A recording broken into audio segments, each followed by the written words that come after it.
स्वागत है दोस्तों आपका हमारे YouTube चैनल में जिसका नाम है रोजगार इन उत्तराखंड। तो मैं जागृति घिल्डियाल आपके सामने एक बार फिर से हिंदी का एक नया टॉपिक लेके आई हूं जो हमने बचपन से बहुत बार पढ़ा है। संज्ञा, शायद जब स्कूल में शुरुआत हुई होगी हमारी हिंदी व्याकरण पढ़ने की तो पहला या दूसरा टॉपिक सबका यही रहा होगा, संज्ञा। संज्ञा है क्या? और सबसे पहले जो परिभाषा सीखी होगी हमने वो भी संज्ञा की ही परिभाषा थी कि किसी वस्तु, स्थान व प्राणी के नाम को संज्ञा कहते हैं। ये सबको याद है, लेकिन उसके भेद क्या क्या है, किस तरीके से हम उनको, उसके प्रकार, भेद, सब चीज याद रख सकते हैं।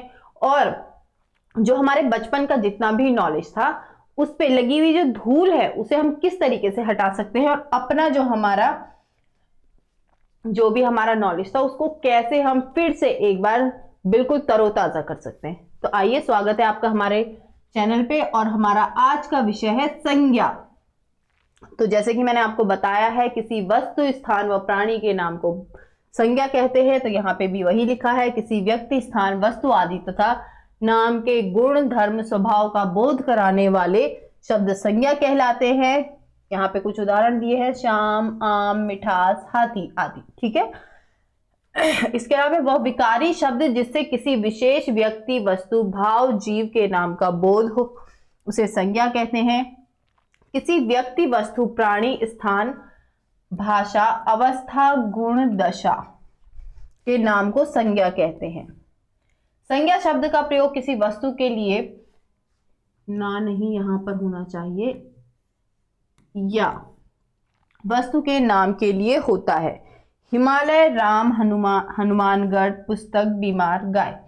इसका मतलब है कि अगर कहीं पर किसी भी प्रकार का नाम है, किसी वस्तु का है, स्थान का है, कोई फीलिंग्स है आपकी, वो सारी क्या है? संज्ञा है। और संज्ञा का इसका मतलब सीधा अर्थ हो गया है नाम। तो इतना ज्यादा आपको याद रखने की जरूरत नहीं है। जहां पर भी कोई भी नाम आता है वहां पर क्या है? आपकी संज्ञा होगी। संज्ञा के जो भेद हैं, अब संज्ञा के भेद क्या क्या हैं? संज्ञा समझ में तभी आएगी ना जब उसके भेद पता होंगे, कितने तरह के भेद हैं। तो अगर हमसे कभी भी किसी एग्जाम में पूछा जाता है कि संज्ञा के मुख्य रूप से कितने भेद हैं, तो मुख्य रूप से सिर्फ 3 भेद हैं। पहला आएगा आपका व्यक्तिवाचक संज्ञा, जातिवाचक संज्ञा और भाववाचक संज्ञा। इन तीनों के अलावा मुख्य भेद और कोई भी नहीं है। विद्वानों ने इनके 2 और भेद बताए हैं, द्रव्यवाचक संज्ञा और समुदायवाचक या समूहवाचक संज्ञा। लेकिन उनको भी क्या है, जो माना जाता है वो जातिवाचक संज्ञा के अंतर्गत ही ये आते हैं। ठीक है। तो ये वाला मैंने आपको एक्सप्लेन कर ही दिया है कि यही क्या है। आगे की जैसे जैसे स्लाइड बढ़ती जाएगी हम इनके भेदों पे बात करते जाएंगे। अब देखिए, भाववाचक संज्ञा है क्या? भाव से ही पता चलता है। कोई भी हमारी फीलिंग्स होती हैं, हमारे मन में कुछ भी आते हैं, कोई भी किसी भी तरह के कोई भाव आते हैं, वो सारे आपके भाववाचक संज्ञा है। यहाँ पे लिखा है, जो शब्द किसी चीज या पदार्थ की अवस्था, दशा या भाव का बोध कराते हैं। दशा का मतलब है स्थिति, कि जिस भी स्थिति में है वो उसका बोध कराते हैं, उन शब्दों को भाववाचक संज्ञा कहते हैं। जिन संज्ञा शब्दों से इसके अलावा जो दूसरी परिभाषा है, जिन संज्ञा शब्दों से पदार्थों की अवस्था, गुण, दोष, धर्म आदि का बोध हो उसे भाववाचक संज्ञा कहते हैं। जैसे बुढ़ापा, मिठास, बचपन, मोटापा, चढ़ाई, थकावट आदि। अब देखिए, एक शब्द आया हमारे पास, दशा। दशा का मतलब क्या है? वो जिस स्थिति में है। अगर हम यहाँ पे कहें थका हुआ कोई होगा तो वो क्या कर रहा है? थकान की स्थिति में है। अगर क्या है, कोई बहुत ज्यादा गरीब परिस्थिति में रह रहा है, गरीबी में रह रहा है, तो गरीबी क्या है? उसकी संज्ञा है, उसका भाव है कि वो उस गरीबी को महसूस कर रहा है। तो वहां पर दशा का मतलब है वो जिस भी स्थिति में होगा वो उसकी दशा होगी। और वो दशा क्या है? भाववाचक संज्ञा के अंतर्गत आपकी आएगी। तो इसके कुछ उदाहरण है आपके सामने। ज्यादा दौड़ने से मुझे थकान हो जाती है। थकान क्या मतलब? थक जाता है। आप महसूस करें कि वो थक रहा है, मैं दौड़ रही हूं, मैं थक रही हूं। महसूस करें, जो चीजें आप महसूस कर पाते हैं वो सारी आपकी भाववाचक संख्या है। लगातार परिश्रम करने से सफलता मिलेगी। सफलता क्या है? आप महसूस कर रहे हैं, सफलता मिलेगी, आपको खुशी होगी। दूसरा देखेगा वो सफल हो गया है, उसे खुशी होगी या जलन, जो भी हो आपकी, जो अगर आपके फ्रेंड्स हैं आप उसको खुशी होगी, और जो नहीं है तो क्या हो गया, उसको भी कुछ ना कुछ तो महसूस हो ही जाएगा, है ना। जिनको जो भी महसूस होगा वो सारी आपके भाववाचक संज्ञा के अंतर्गत आता है। लगातार खेलने से मुझे थकान होती है, अगेन वही है थकान। थकान का मतलब भाव। गरीबी के कारण बहुत बच्चे स्कूल नहीं जा पाते। गरीबी भी महसूस की जा रही है। अगर कोई गरीब व्यक्ति है, जब तक आपने उसके साथ नहीं रहे, आप उनकी परेशानियों को आप नहीं पता, तो आपको कैसे पता चलेगा वो गरीब है? आप सिर्फ देख के कह सकते हैं, अंदाजा लगा सकते हैं, लेकिन महसूस क्या कर रहे हैं? कौन कर रहे हैं? गरीब जो हैं, जो गरीब वो स्कूल नहीं जा पा रहे हैं, उन्हें पता चल रहा है कि गरीबी से क्या है, उन्हें क्या परेशानियां हो रही हैं। तो इसलिए क्या है, गरीबी भी आपका भाववाचक संज्ञा है, क्योंकि उसको महसूस करके उनकी क्या है, उन पे असर पड़ रहा है उसका। ठीक, अगला देखिए, अगला है जातिवाचक संज्ञा। अब जातिवाचक संज्ञा क्या है? जाति का मतलब क्या होता है? सबके कोई ना कोई सरनेम है क्या? अगर आपको उस सरनेम से बुलाया जाए तो सिर्फ आपके लिए ही वो होगा? हो सकता है आपके ही सरनेम का कोई और किसी और जगह काम कर रहा है, उनको भी उसी सरनेम से बुलाया जाता है। इसका मतलब क्या है? एक ही आपके जो सरनेम है उसे बहुत सारे लोगों को आप बुला सकते हैं। ठीक, इसी वही है जातिवाचक संज्ञा का अर्थ भी। जो शब्द किसी व्यक्ति, वस्तु या स्थान की संपूर्ण जाति का बोध कराते हैं, उन शब्दों को जातिवाचक संज्ञा कहते हैं। जैसे मोबाइल, टीवी, गांव, स्कूल, स्थान, आदमी, जानवर, प्राणी आदि। सबसे पहले आ जाते हैं मोबाइल में। सबके पास मोबाइल है, तो मोबाइल क्या सबका क्या एक ही कंपनी का फोन होगा? नहीं, सबका अलग अलग कंपनी का फोन होगा। लेकिन अगर आप किसी क्लास में जाते हैं या किसी ऐसी जगह पे जाते हैं जहां पे सोशल कुछ गैदरिंग हो रही है, जहां पे फोन अलाउड नहीं है, वहां पर क्या है, हर कोई क्या बोलेगा, अपना मोबाइल साइड में रख दो, अपना मोबाइल साइलेंट कर दीजिए। तो आपको क्या अलग अलग बताने की जरूरत पड़ेगी कि सैमसंग का मोबाइल को साइलेंट कर दो, अब क्या है नोकिया का है तो उसे साइलेंट कर दो, किसी का आईफोन है उसे साइलेंट कर दो। नहीं, मोबाइल बोला सबका काम हो गया। ठीक है, तो इसका मतलब है जब बहुत बड़ी संख्या में बहुत ज्यादा जो लोग होते हैं उन्हें सिर्फ एक नाम से बुलाया जाए, या बहुत सारी चीजों को हम सिर्फ एक बार में बोले और उसके अंदर का सारी चीजें आ जाए, वहां पर आपकी जातिवाचक संज्ञा होगी। जैसे जिस संज्ञा शब्द से उसकी संपूर्ण जाति का बोध हो उसे जातिवाचक संज्ञा कहते हैं। मनुष्य, नदी, नगर, पर्वत, पशु, पक्षी, लड़का, कुत्ता, गाय, घोड़ा, ये सारी चीजें ऐसी हैं कि जब तक इनका स्पेशल नाम लेके ना बोला जाए तो इसका मतलब क्या, उसके अंदर सारे लोग आ जाते हैं। मानव बोला, मानव में बच्चा, बूढ़ा, बड़ा सब आ जाते हैं। ठीक है, इसी तरह अगर हम सिर्फ पुरुष भी कहते हैं तो पुरुष के अंदर भी सारे लोग आ जाएंगे, पुरुष भी आ जाएंगे, महिलाएं उसके अंदर नहीं आएंगी। क्यों? क्योंकि महिलाओं के लिए अलग से शब्द लिया गया है महिला। तो महिला के अंदर क्या है, उसमें भी बच्चे, बूढ़ी, जो भी महिलाएं हैं सारी आ जाएंगी। इस तरीके से क्या है, हम पूरे की पूरी जो जातिवाचक संज्ञा है उसे एक शब्द में हम बता सकते हैं। पूरी कम्युनिटी के लिए हम एक शब्द का प्रयोग कर सकते हैं। अब देखिए, बकरी, कोई बोलेगा बकरी, भैंस बोल रहे हैं, इससे तो पता चल रहा है कि इस पशु की बात की जा रही है, लेकिन इनकी अलग अलग ब्रीड होगी। कुत्तों की होती है, अलग अलग ब्रीड होती है, कुत्ता शब्द भी है। अगर भैंस बकरी की किसी को नहीं पता है तो कुत्ता तो पता ही होगा, अलग अलग ब्रीड का होता है। ठीक, तो उसमें भी क्या है, अगर सिर्फ हम कुत्ता बोलेंगे तो ऐसा तो नहीं है कि अलग अलग ब्रीड के लिए कुछ और ही नाम होगा, उनका नाम तो एक ही होगा। ठीक है, तो इसलिए अब आपको समझ में आ गया होगा, मुझे लगता है कि अगर बहुत सारी कम्युनिटी के लिए, बहुत सारे लोगों के लिए एक ही नाम से पुकारा जाए तो वहां पर जातिवाचक संज्ञा होगी। उदाहरण देख लीजिए इसका, आपके पास किस तरीके से एग्जाम में आ सकते हैं।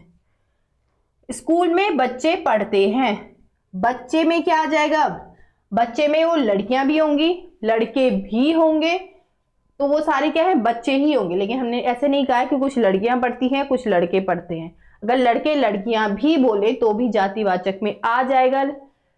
लेकिन क्या है, इसमें ध्यान देने वाली बात यह है कि जो ये बच्चे हैं ये लड़के और लड़कियां दोनों के लिए कहा गया है। इसका मतलब यहाँ पर आपकी जातिवाचक संज्ञा है। बच्चे खिलौनों से खेल रहे हैं, स्कूल भी जातिवाचक है, ये भी ध्यान रखेंगे। खिलौनों से, कौन सा खिलौना है नहीं पता हमें, लेकिन उसके अंदर हो सकता है हाथी घोड़े से खेल रहे, हो सकता है गाड़ियों से खेल रहे हैं, गुड्डे गुड़िया से खेल रहे हैं, लेकिन क्या है, खिलौने बोला है, सिर्फ खिलौने बोला है। तो वहां पर खिलौनों के लिए हम कह सकते हैं खिलौनों से खेल रहे हैं। इसका मतलब वहां पर भी जातिवाचक संज्ञा होगी। पेड़ों पर पक्षी बैठे हैं, तो यहाँ पे देखिए पेड़ों और पक्षी दोनों ही आपके जातिवाचक संज्ञा हो। कौन से पेड़ की बात की गई है ये इंपॉर्टेंट नहीं है वहां पे, क्योंकि वहां पे कोई भी नाम नहीं है, पेड़ की बात की जा रही है। इसका मतलब वहां पे जातिवाचक संज्ञा। पक्षी कौन से हैं नहीं पता है, तो इसका मतलब जातिवाचक संज्ञा। सड़क पर गाड़ियां चलती हैं, गाड़ियों की बात की है। गाड़ियों का मतलब है वो कोई भी गाड़ी हो सकती है, ट्रक हो सकती है, कार हो सकती है, बाइक हो सकती है, स्कूटी हो सकती है, कोई भी हो सकती है। बहुत सारी गाड़ियों के लिए सिर्फ एक शब्द बोला है, गाड़ियों। ठीक है, तो इसका मतलब यहां पर भी क्या हो जाएगी, जातिवाचक संज्ञा। जहां पर भी आप देखें कि बहुत सारी चीजों के लिए एक शब्द प्रयोग किया गया है, वहां पर आपकी क्या हो जाएगी, वहां पर आपकी हो जाएगी जातिवाचक संज्ञा। ठीक है, अगली स्लाइड देखते हैं। द्रव्यवाचक संज्ञा। अब द्रव्यवाचक संज्ञा क्या है, एक स्लाइड मिस हो गई लगता है, चलिए उसके बारे में हम बाद में डिस्कस कर लेंगे। जो शब्द किसी धातु या द्रव्य का बोध कराते हैं द्रव्यवाचक संज्ञा कहलाते हैं। द्रव्य का मतलब क्या होता है, पहले सबसे बड़ी बात है कि द्रव्य होता क्या है, कौन से द्रव्य का बोध करा रहे हैं। द्रव्य का मतलब है कोई भी ऐसा सामान जिसे आप नाप या तोल कर लेते हैं। इसके अंदर आपकी किसी भी प्रकार की धातु भी आ जाएगी। धातु का अर्थ है सोना, चांदी, लोहा। ठीक है, या कोई भी सामान, आप कुछ भी खाने की चीज लेते हैं या फिर आप तेल लेते हैं, घी लेते हैं, कुछ भी चीज आप जो भी आप क्या कर सकते हैं, तोल के जो चीज लेते हैं आप,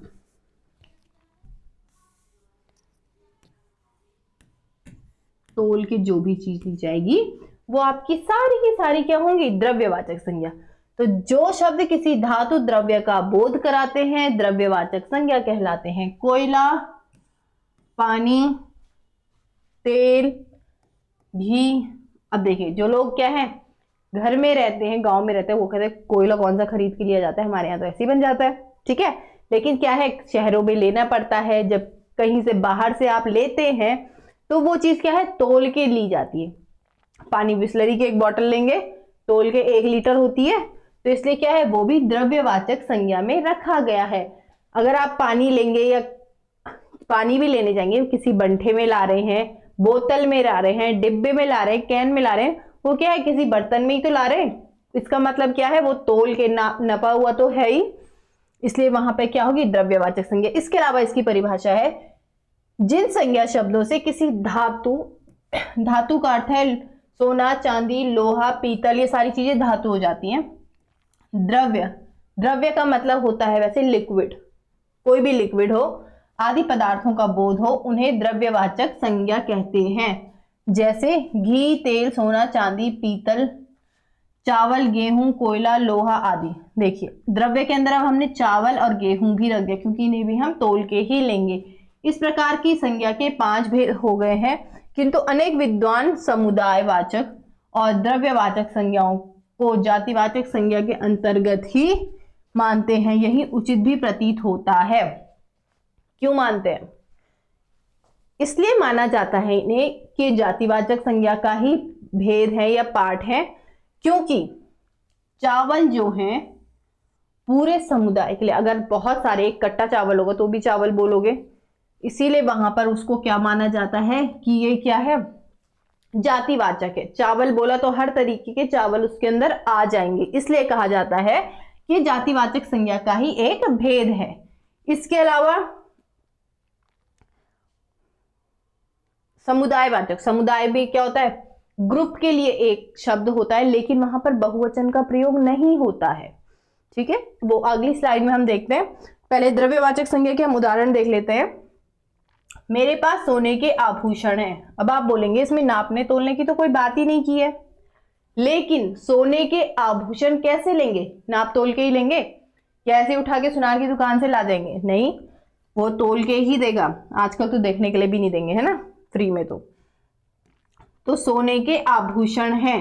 सोने इसमें क्या है? द्रव्यवाचक, क्योंकि तोल के लिया जाता है। 1 किलो तेल लेकर आओ। तो तेल जो है इसमें तो बताया भी गया कि 1 किलो यानी कि तोल कर लाना है। जो चीज तोली होगी वो आपकी हो जाएगी द्रव्यवाचक संज्ञा। मुझे दाल पसंद है। दाल भी तोल कर ही ली जाती है, इसलिए वो क्या है? द्रव्यवाचक संज्ञा। रोजाना फल खाओ। फल खाने चाहिए, सॉरी। तो फल क्या है? फल भी तोल कर ही लिए जाते हैं। यहाँ पे पेड़ से तोड़ के जो फल खाए जाते हैं उनकी बात नहीं हो रही है, क्योंकि शहर में रह रहे हैं लोग, आजकल खेती बाड़ी नहीं कर रहे हैं। तो फल का मतलब जो खरीद के खाए जाते हैं और जो क्या है आसानी से मार्केट में उपलब्ध हो जाते हैं। फल के आजकल हर चीज खरीदने वाली हो रखी है, इसलिए क्या है, फल को भी यहाँ पर द्रव्यवाचक में रखा गया। अगर द्रव्यवाचक का ऑप्शन आपके पास ना हो तो आप जातिवाचक के ऑप्शन पे टिक करिएगा। उसके बाद है समूहवाचक। समूह का मतलब ही होता है ग्रुप, ठीक है। जहां पे ग्रुप के लिए, अब ग्रुप है ना, एक चीज छोटी सी समझ लीजिए। ग्रुप का मतलब, जब स्कूल में रहते हैं ना, तो हमारे कुछ फ्रेंड्स होते हैं, कुछ दोस्त होते हैं जो बहुत खास होते हैं, उन्हें हम क्या कहते हैं? ये हमारा ग्रुप है। अब उस ग्रुप के अंदर क्या है? क्या सिर्फ आप ही होते हैं? नहीं, उसके अंदर क्या है, और लोग भी होते हैं, लेकिन उन सब लोगों को मिला के वो ग्रुप बनता है। इसका मतलब क्या है? एक से ज्यादा लोग जहां पर होंगे उसे हम ग्रुप कहेंगे। एक से ज्यादा लोग होंगे उसे ग्रुप कहेंगे, लेकिन बहुवचन वहां पर प्रयोग नहीं होगा। ध्यान रखने वाली बात यह है। देखिए, जिन संज्ञा शब्दों से किसी भी व्यक्ति वस्तु के समूह का बोध हो, समूह जो कि आपका ग्रुप है, स्कूल ग्रुप याद रखिए, उन शब्दों को समूहवाचक या समुदाय वाचक संज्ञा कहते हैं। समुदाय भी, इसका समुदाय का मतलब भी होता है कोई स्पेशल किसी चीज के लिए बनाया गया ग्रुप, जैसे भीड़, पुस्तकालय, झुंड, सेना आदि। इसके अलावा दूसरी परिभाषा है, जिन संज्ञा शब्दों से व्यक्तियों, वस्तुओं आदि के समूह का बोध हो उन्हें समुदायवाचक संज्ञा कहते हैं। सभा, कक्षा, सेना, भीड़, पुस्तकालय, दल।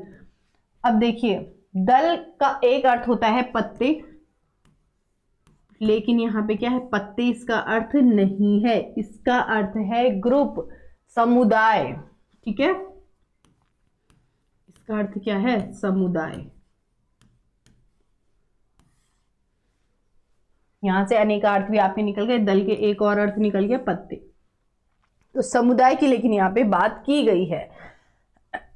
देखिए, अब भीड़ कहीं पर भी होती है, बहुत सारी अगर आपने कहा, आप कहीं मेले में गए, आपने कहा वहां तो बहुत भीड़ थी, ठीक है, आपने ये शब्द बोल दिया, लेकिन आपने इस चीज पे कभी गौर किया कि वहां पे बहुत सारे लोग थे, लेकिन आपने सिर्फ एक वचन का प्रयोग किया है। एक वचन का मतलब भीड़, भीड़ों आपने नहीं सुना होगा कि बहुत भीड़ों में गए हम, भीड़ में गए हम। इसका मतलब क्या है? वहां पे बहुत सारे लोग होंगे, इसलिए आप वहां पर भीड़ कह के उसे पुकार रहे हैं। पुस्तकालय, अब इसमें बहुवचन क्या है भाई? सोचने वाली बात है। पुस्तकालय तो एक रूम है, लेकिन पुस्तकालय में कितनी पुस्तकें होती है? क्या सिर्फ एक बुक जहां पर होगी या एक पुस्तक रखी होगी आप उसको पुस्तकालय कहेंगे? बिल्कुल नहीं कहेंगे, ठीक है। तो इसका मतलब है जहां पर बहुत सारी चीजें हैं, पुस्तकालय। झुंड, झुंड का मतलब क्या हो जाएगा? अलग अलग ग्रुप, झुंड, लेकिन झुंडों कहीं पे नहीं बोला जाता है, झुंड। क्या? तो झुंड का मतलब है जहां पे बहुत सारे लोग हैं। एक व्यक्ति से सेना नहीं बनती है, इसी तरह से जब बहुत सारे लोग मिलेंगे, बहुत सारे सैनिक मिलेंगे, तब सेना बनेगी आदि। ये जो शब्द हैं ये सारे ऐसे शब्द हैं जो कि बहुत सारे लोगों के प्रयोग होते हैं, लेकिन क्या है? सिर्फ एक वचन में ही प्रयोग होते हैं। एक वचन के अंदर भी बहुत सारे लोग आ जाते हैं। जैसे गुलदस्ता भी एक इसका उदाहरण है, यहां पे लिख देती हूं, गुलदस्ता। अब गुलदस्ता क्या एक फूल से बन जाएगा? बिल्कुल नहीं बनेगा, उसके लिए बहुत सारे फूल चाहिए। तो उसके लिए भी क्या है, गुलदस्ता भी एक समुदाय वाचक या समूह वाचक संज्ञा का उदाहरण है। ठीक है, इतना ध्यान में रखना है। समुदाय वाचक संज्ञा के कुछ उदाहरण ये भी है। भारतीय सेना दुनिया की सबसे बड़ी सेना है। तो भारतीय सेना, अब इसमें तीनों सेनाएं आ जाएंगी हमारी। ये सेना शब्द है, इसका मतलब क्या है, इसमें बहुत सारे लोग हैं इस सेना के अंतर्गत। सिर्फ एक व्यक्ति से सेना नहीं बन सकती है, ये ध्यान रखना। कल बस स्टैंड पर भीड़ जमा हो गई। भीड़ का मतलब है बहुत सारे लोग जमा हो गए वहां पर। मेरे परिवार में 4 सदस्य हैं। परिवार, परिवार का मतलब है क्या एक व्यक्ति का सिर्फ परिवार होगा? कम से कम 2 लोग तो होंगे कि हमारे परिवार में 2 सदस्य हैं, तो भी उसे परिवार ही कहेंगे। अगर उसमें 10, 12, 13, 14 लोग होंगे तब भी उसे परिवार ही कहेंगे। मुझे 1 दर्जन केले खरीदने हैं। दर्जन, आपको पता है दर्जन में 12 केले होंगे, लेकिन सिर्फ एक शब्द आया है दर्जन। दर्जन का मतलब आपका हो गया, एक शब्द से 12 चीजों को आपने बता दिया। ठीक, यहाँ पे मुझे लगता है इतना क्लियर हो गया होगा। तो हम आगे की स्लाइड में बढ़ते हैं। चलिए, इसमें पहले एक जो आपका रह गया है वो है व्यक्तिवाचक संज्ञा। व्यक्तिवाचक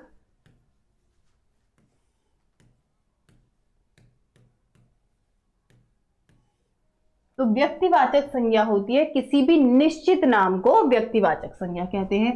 आप इसे इस तरीके से भी याद रख सकते हैं, निश्चित नाम। जहां पर भी कोई भी निश्चित नाम हो वहां पर आपका व्यक्तिवाचक संज्ञा होगी। ठीक, जिसको आप याद कर सकते हैं इस तरीके से, जैसे हिमालय। अब हिमालय में देखिए, अगर किसी व्यक्ति का नाम होगा हिमालय तो भी वहां पर व्यक्तिवाचक संज्ञा होगी। अन्यथा वहां पे हिमालय अगर पर्वत लिखा है,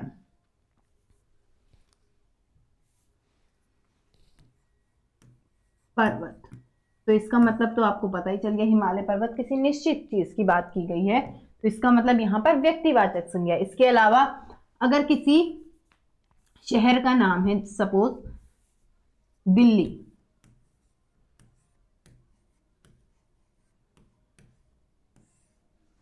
तो दिल्ली भी क्या है, आपका शहर का नाम है, निश्चित जगह का नाम है। इसका मतलब है यहां पर भी व्यक्तिवाचक संज्ञा ही होगी।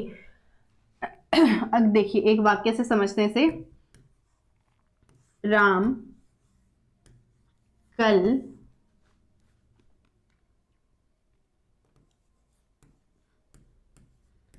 आगरा जाएगा। एक हमने वाक्य लिखा है, इसमें राम पहला शब्द जो है किसी निश्चित व्यक्ति को दर्शाता है। किसी निश्चित व्यक्ति का नाम है राम, और यहां पर क्या है, आगरा जो है किसी निश्चित शहर का नाम है। तो ये दोनों ही यहां पर व्यक्तिवाचक संज्ञा हो जाएंगे।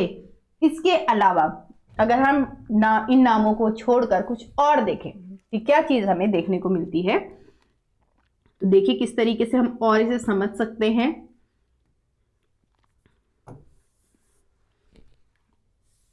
नया वाक्य एक लिखते हैं।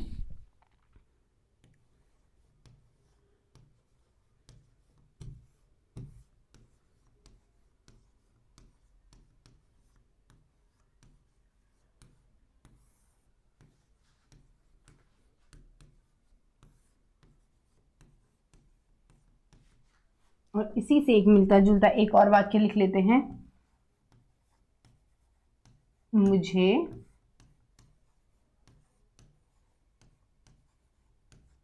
मिठाई पसंद है। अब इन दोनों में वाक्यों में हम अंतर देखेंगे। अंतर क्या है, पहला हमने लिखा मुझे रसगुल्ला पसंद है। रसगुल्ला का मतलब क्या है, हमने निश्चित चीज की बात कर दी, व्यक्तिवाचक संज्ञा हो गई, मुझे रसगुल्ला पसंद है। इसका मतलब निश्चित चीज है कि मुझे रसगुल्ला पसंद है, ये मिठाई मुझे पसंद है। लेकिन अगर मैंने कहा मुझे मिठाई पसंद है, मिठाई की बात की जा रही है, निश्चित कुछ नहीं है, कौन सी मिठाई के बारे में बात कर रहे हैं, तो यहां पर हो जाएगा जातिवाचक संज्ञा। ठीक, तो इसलिए हमें ये याद रखना है कि अगर किसी निश्चित चीज की जहां पर भी बात की जा रही होगी नाम लेके, वहां पर ही हमारी व्यक्तिवाचक संज्ञा होगी। जहां पर निश्चित रूप से किसी चीज की बात नहीं की जा रही है, पूरी कम्युनिटी या पूरी जाति की बात की जा रही है, वहां पर आपकी जातिवाचक संज्ञा होगी। उम्मीद करती हूँ आज की क्लास आपको पसंद आई होगी। आज के जो कॉन्सेप्ट मैंने आपको क्लियर कराने चाह रही हूँ वो आपको अच्छे से समझ में आएंगे। अगर ध्यान दिया होगा आपने तो मुझे लगता है कि इसमें से एक संज्ञा में कोई भी ऐसी चीज नहीं है जो आप नहीं कर सकते। बहुत इजी वे में सब चीज मैंने आपको बता दी है। बस आपको क्या करना है, जो संज्ञाओं के भेद है उनके नाम के आधार पर उनके नाम को समझना है, और आगे की आपके पूरी जो एक्सरसाइज आपके पास आएगी वो आराम से होती चली जाएगी। इसके बाद मैं जो नेक्स्ट क्लास में आऊंगी, इससे पहले मैंने वर्ण पढ़ाया है और ये दूसरा टॉपिक मैं संज्ञा लेके आई हूं, तो इन दोनों से रिलेटेड आपको क्वेश्चन सॉल्व करवाऊंगी।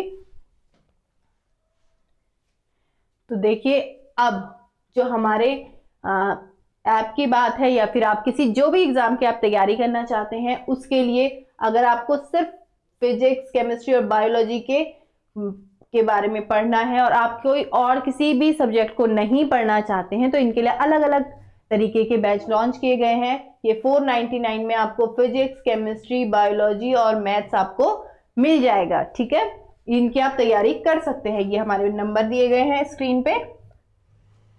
इसके बाद उत्तराखंड पुलिस एसआई के लिए अगर आपको हिंदी के विषय में सिर्फ आपको हिंदी ही पढ़नी है, आपको लगता है बाकी के सारे सब्जेक्ट आपके स्ट्रांग है, आप खुद से कर सकते हैं, तो उसके लिए हिंदी का अगर बैच लेना है तो 399 में आपको हिंदी के बैच मिल जाएंगे। बेसिक मैथ्स और रीजनिंग पढ़नी है तो 199 में मुझे लगता है काफी रीजनेबल है, आसानी से आप कोई भी इस बैच को ले सकता है। तो इस तरीके के आप 1 अप्रैल से हमारे बैच स्टार्ट हो रहे हैं, तो आप जल्दी से रजिस्ट्रेशन करवाइए। इसकी पूरी डिटेल आपको हमारे जो लिंक है उसमें मिल जाएगी। अगला है बेसिक फिजिक्स आपको पढ़नी है, तो वो भी आपको 199 में मिल जाएगी। आप हमारे जो टीचर्स जिस तरीके से पढ़ाते हैं आप उनको हमारे चैनल पे जाके देख सकते हैं, उसकी सारी डिटेल आपको वहां पे मिलेगी। आपको समझ में आता है, अच्छा लगता है, तो आप जरूर हमारे ऐप को लीजिए, डाउनलोड कीजिए और उसके बाद ये शुरू कीजिए आगे की तैयारी अपनी। इसके बाद है बेसिक केमिस्ट्री। जो बेसिक केमिस्ट्री का बैच है वो भी 199 में ही बहुत इजी और बहुत अफोर्डेबल रेंज में आपको मिल रहा है, तो आप ले सकते हैं। इतने में एक दिन की पार्टी हो जाती है, तो मुझे लगता है कि बैच लेना तो काफी आसान होगा। ठीक है, तो 1 अप्रैल से ये भी स्टार्ट हो रहा है। ओके, तो ये है हमारे मैक्सवेल सर एजुकेशन एकेडमी, इस नाम से हमारी ऐप है, तो आप इस ऐप को डाउनलोड कीजिए, इसमें अपना रजिस्ट्रेशन करवाइए। आपको आगे की जो जो तैयारी करनी है इसमें हो जाएंगे आपके। उत्तराखंड में बहुत सारे क्या आते हैं, बहुत सारे फॉर्म आते हैं जिसके लिए हम भर सकते हैं, हम गवर्नमेंट जॉब की तैयारी कर सकते हैं, लेकिन हमें पता नहीं होता है हमें तैयारी किस तरीके से करनी है। जो गाँव में बहुत दूर रह रहे हैं उनको तैयारी किस तरीके से करें, बाहर नहीं आ सकते हैं, तो ये हमने कोशिश है हमारी एक कि उत्तराखंड में जो भी बच्चे अपने गांव में रह रहे हैं अपने घर से ही तैयारी कर सके। तो आशा करते हैं आपको हमारी ये कोशिश पसंद आएगी। Thank you.